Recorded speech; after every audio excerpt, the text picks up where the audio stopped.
Hello everyone. I hope you're having a great day.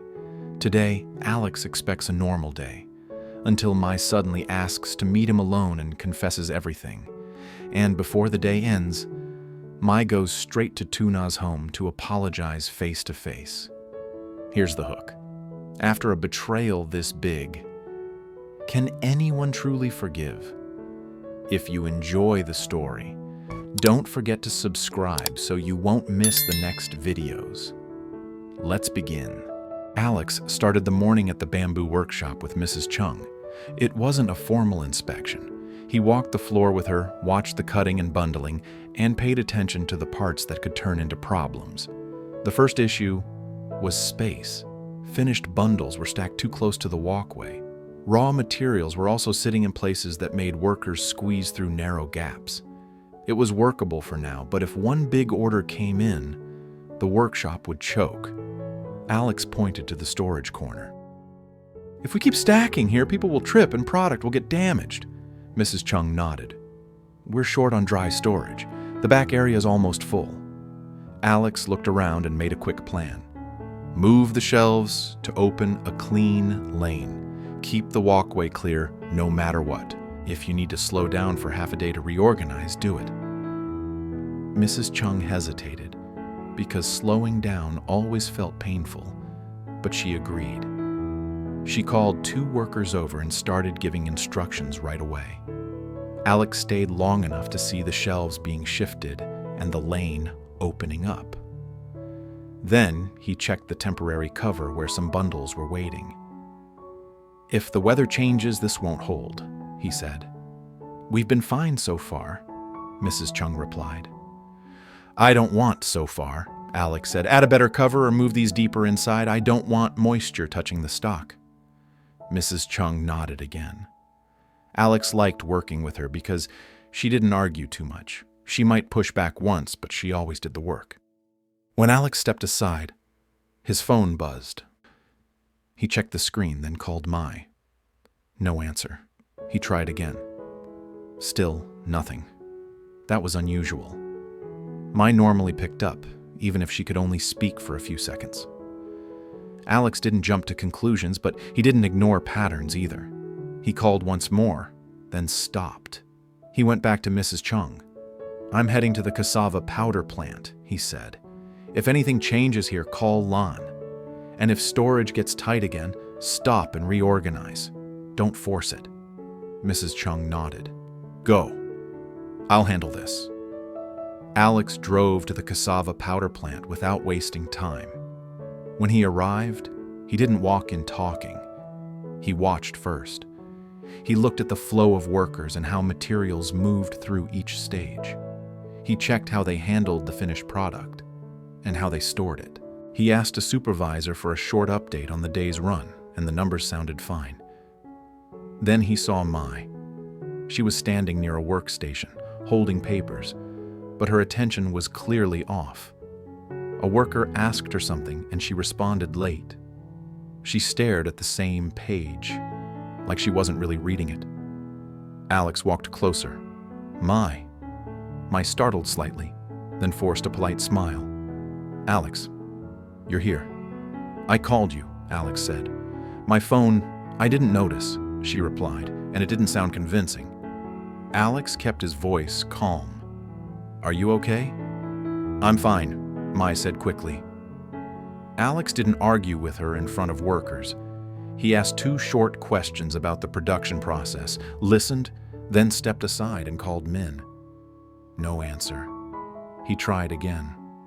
Still nothing. Alex ended the call and looked back at Mai. Come with me, he said.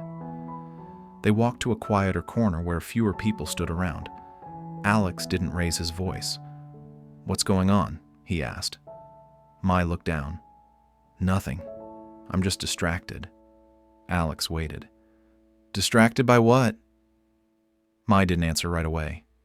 Alex spoke again, steady and direct. If you made a mistake, we fix it. If someone pressured you, we deal with it. But don't stand here and pretend everything is normal. Mai's face tightened. Not here, she said. Then where? Alex asked. There's a small cafe nearby, Mai said. I need to talk to you alone. Alex didn't like surprises, but he also didn't like loose ends. He nodded once. Give me 10 minutes. I'll finish one check and then we go. Alex spoke briefly with the supervisor and set clear instructions. Keep the process steady, no shortcuts, report any irregularities, and don't change procedures without approval. He didn't want the plant drifting while he was away. Then he left. They met at a small cafe. Nothing fancy. A few tables, quiet background noise, people minding their own business. Alex sat across from Mai and got straight to the point. Talk, he said. Mai took a breath and spoke quickly, like she was afraid she'd lose courage if she paused. I did something wrong, she said, something that caused damage. Alex didn't interrupt. He watched her carefully. What kind of damage? Mai's hands gripped her cup. You know the loss you had before? She said. That situation didn't happen by accident. Alex's expression changed. His voice stayed controlled. What are you saying? Mai looked at him. I helped it happen. Alex stayed still for a moment. How? Mai swallowed, then forced herself to say it clearly. I shared information with Min. I thought it would hurt you and push you away from her. I didn't think it would go that far. Alex's jaw tightened. He didn't shout. He didn't slam the table. He just looked at her like he was seeing a different person. You did that, he said. Mai nodded. Yes. Alex kept his voice low. Why? Mai answered without long drama. Jealousy. I wanted you to choose me. I thought if your life became difficult, you'd lean on me. Alex exhaled once, slow. That's not love, he said. That's control. Mai nodded again. I know. Alex leaned back slightly. And what about Tuna? He asked. Mai hesitated, then spoke. I hired someone to bother her, to scare her away. Alex's eyes hardened. You did that too? Yes, Mai said. I did. Alex looked away for a second, then back at her. Do you understand what you risked? He asked. You didn't just hurt my work. You put someone's safety at risk.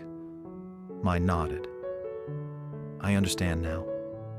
Alex stayed quiet for a moment. The cafe sounds filled the space, cups clinking, someone talking softly at another table. Then Alex asked, What do you want from me right now? Mai answered plainly, I want to take responsibility. I can pay back what I can. I can sign whatever you need, and I will resign. Alex didn't respond immediately. He wasn't thinking about money. He was thinking about trust and how easily it had been broken from inside. He spoke carefully. You don't fix this by throwing money and running, he said. You fix it by admitting what you did and changing your life. If you resign, that's your choice. But you also owe an apology, a real one. Mai nodded. I will. Alex's voice stayed firm. I'm disappointed, he said. Not just because you hurt me, because you chose a bad path when you could have chosen to be honest. Mai looked down. I know. Alex didn't excuse her actions, but he didn't crush her either. I won't destroy you, he said, but there are consequences, and you have to face them properly. Mai nodded again. I accept that. Alex stood up first. This is what you do next, he said. Stop hiding. Stop acting sweet in public and cruel in private. If you're serious about changing, prove it with actions. Mai stood as well. I will, she said. Alex turned to leave, then paused. One more thing, he added. Don't contact Min again. Mai nodded quickly. I won't. They walked out separately. Alex got into his car, still quiet, still processing, but clear on one thing. This confession changed everything. And Mai, after watching him drive away, made her own decision, for what the next step had to be. Because she knew her apology couldn't stay inside that cafe. Mai didn't go back to the company after leaving the cafe. She drove in the direction of Tuna's place without making it complicated. She wasn't there to argue, and she wasn't there to fix anything with big words. She just knew one thing. If she was going to stop hiding, she couldn't stay silent with Tuna. The dirt road toward the bamboo gate felt longer than usual. Mai parked before the gate and walked in on foot. She kept her hands empty. No gift bag, no envelope. Nothing that could look like she was trying to buy forgiveness. Tuna was at home. The yard was quiet. When Tuna saw a woman standing near the front area, she froze for a second, trying to place the face. Mai didn't wait for Tuna to guess. "Tuna," she said. Tuna didn't invite her in right away. She didn't shout either. She simply stood still and watched, careful. Mai kept her voice steady. "I came to talk to you for a few minutes. If you don't want to hear it, I'll leave." Tuna's eyes narrowed slightly. "Say it." Mai nodded once. "I'm here to apologize for what happened to you." Tuna didn't move. Her expression stayed guarded. "What exactly are you apologizing for?"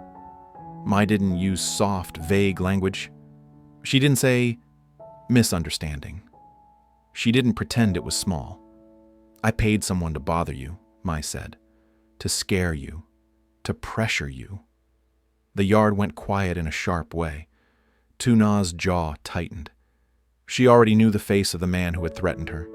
Hearing a name behind it didn't make it easier. It just made it clearer. Tuna didn't raise her voice. "Why?" Mai kept her eyes on Tuna. "Because I was jealous," she said simply. "I wanted Alex's attention. I thought if you left, he would come back toward me. It was wrong." Tuna didn't respond immediately. She didn't step closer. She didn't step back. Her hands stayed at her sides, but her body was tense. Mai continued, still plain. "I'm not asking you to trust me. I'm not asking you to like me. I just want to say it directly to your face because you deserved that. You didn't do anything to me." Tuna let out one slow breath. "You understand you put me in danger?" "Yes," Mai answered. "I understand." Tuna's gaze didn't soften, but it steadied. "And now what? You came to say sorry and go home?" Mai shook her head. "No, I'm leaving. Not just leaving the company, leaving this area. I don't want to keep living like this. I don't want to keep turning into someone who hurts people." Tuna held her eyes for a moment. "That's your choice." Mai nodded. "Before I go, I wanted to apologize properly. If you want to report me, you can. If you want to hate me, I accept it." Tuna didn't answer with anger.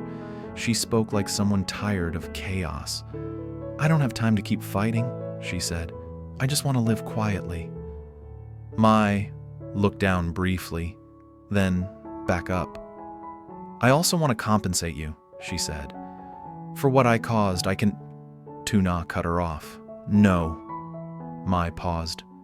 "Please, at least—" "No," Tuna repeated firmer. "I don't want your money. I don't want anything from you. I just want you to stop. Forever." Mai nodded quickly. "I will." Tuna kept her tone even. "If you feel guilty, don't try to clean it with cash. Fix yourself. Don't do this to anyone else." Mai swallowed and nodded again. "I won't." There wasn't a dramatic scene after that. No shouting, no crying, no big speech. The apology had been said. The line had been drawn. Mai stepped back slightly. "Thank you for hearing me," she said. "I hope you and Alex are happy." Tuna didn't give warmth, but she didn't attack either. "Go," she said. "And don't come back to stir trouble." Mai gave one last nod. "I won't." She turned and walked back toward the gate. That was the exact moment Alex arrived. His car slowed as he reached the bamboo gate area. He saw Mai first, walking out. He stopped, got out, and looked between Mai and Tuna without speaking right away. He hadn't expected to see Mai here. Not at Tuna's home. Mai didn't run. She didn't try to act friendly. She walked up to Alex calmly. "I told her," Mai said. Alex's face stayed tight. What did she say?" Mai glanced toward Tuna, then back to Alex. "She heard me. That's all," she said. "I'm leaving." Alex didn't respond with a long argument. He simply held her gaze, then said one sentence, low and controlled. "Don't contact Min again." Mai nodded.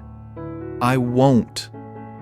Then she walked past him, out through the gate and down the dirt road. Alex watched her for a moment, until she was far enough away that the moment was done. He turned back to Tuna. Tuna stood in the yard, arms relaxed but posture cautious. Alex walked closer, still calm but clearly affected. "You okay?" he asked. Tuna nodded once. "I'm okay." Alex looked at the path where Mai had disappeared. "She apologized?" "Yes," Tuna said. "She admitted it." Alex stayed quiet for a beat. He didn't look relieved. He looked disappointed. More in the situation than in Tuna's reaction. Tuna spoke first. "I didn't forgive her like she's suddenly a friend," she said. "I just told her to stop. I don't want anything from her." Alex nodded. "That's exactly what I'd want you to do." Tuna looked at Alex. "You knew her before me," she said. "So I'm asking you, what are you going to do?" Alex answered plainly. "I won't protect what she did," he said. "But I also won't chase her for revenge. She made her choice. Now, she leaves. If she tries anything again, I'll handle it." Tuna nodded slowly. "That's enough." Alex exhaled. His shoulders dropped a little, like he had been carrying a weight since the cafe and needed one calm moment to set it down. "I'm sorry you went through any of it," he said. Tuna didn't turn it into a speech. "It's done," she replied. "I just want it to stay done." Alex nodded. "Me too." The sky was already getting darker. The air was colder. Alex looked around the yard, then back to Tuna. "Let's go pick up Henry," he said. "No rush. Just finish the day calmly." Tuna agreed. She didn't smile big, but her face looked steadier than earlier. They locked up, walked out through the bamboo gate together, and got into Alex's car. As Alex drove, there wasn't much talking, not because they were angry, but because there was nothing to prove. Something had been said out loud, and that alone changed the shape of the quiet. The day ended with them heading to get Henry, side by side, choosing peace on purpose, while knowing tomorrow still had questions waiting, especially the one Tuna hadn't answered yet.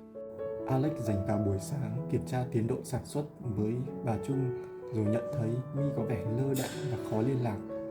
Anh gặp riêng My tại một quán cà phê, nơi cô thú nhận mình đã đóng một vai trò quan trọng trong thất bại trước đây của Alex và thừa nhận đó là do ghen tuông. My cũng thừa nhận rằng đã thuê người quấy rối Tuna vì sợ mất Alex. My đề nghị từ chức và bồi thường. Alex tổn thương và thất vọng, bảo cô ngừng trốn tránh và thay đổi thật sự, cảnh báo cô không được liên lạc với Minh nữa.